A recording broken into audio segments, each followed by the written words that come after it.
ಗೋಕಾಕ ಬೆಳಗಿನ ಜಾವವೇ ಎದ್ದು ಕುಳಿತ ರೌಡಿ ಶೀಟರ್ಗಳಿಗೆ ಗೋಕಾಕ ಪೊಲೀಸರು ಬಿಗ್ ಶಾಕ್ ನೀಡಿದ್ದಾರೆ. ನಗರದ ವಿವಿಧೆಡೆ ಸಕ್ರಿಯರಾಗಿರುವ ಹಾಗೂ ಹಳೆ ರೌಡಿ ಶೀಟರ್ಗಳ ಮನೆಗಳ ಮೇಲೆ ಪೊಲೀಸರ ದಂಡು ಏಕಾಏಕಿ ದಾಳಿ ನಡೆಸಿದೆ.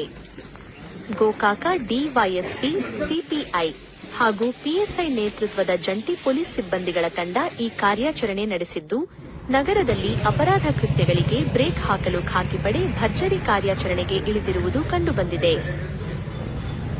ನಗರದ ಸುಮಾರು 10ಕ್ಕೂ ಹೆಚ್ಚು ಪ್ರಮುಖ ರೌಡಿ ಶೀಟರ್ಗಳ ನಿವಾಸಗಳ ಮೇಲೆ ಏಕಕಾಲದಲ್ಲಿ ದಾಳಿ ನಡೆಸಿದ ಪೊಲೀಸರು ಮನೆ ಮೂಲೆ ಮೂಲೆಗಳನ್ನು ತೀವ್ರ ಪರಿಶೀಲನೆಗೆ ಒಳಪಡಿಸಿದರು.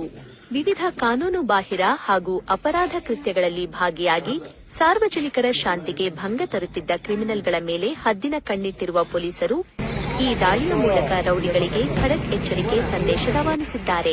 ಮುಂಬರುವ ದಿನಗಳಲ್ಲಿ ಯಾವುದೇ ಅಹಿತಕರ ಘಟನೆಗಳು ನಡೆಯದಂತೆ ತಡೆಯಲು ಈ ಮುಂಜಾಗ್ರತಾ ಕ್ರಮ ಕೈಗೊಳ್ಳಲಾಗಿದೆ ಎಂದು ಮೂಲಗಳು ತಿಳಿಸಿವೆ.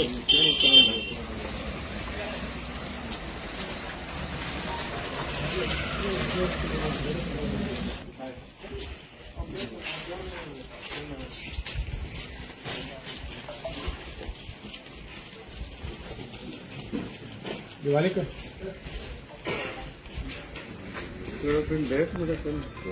चलो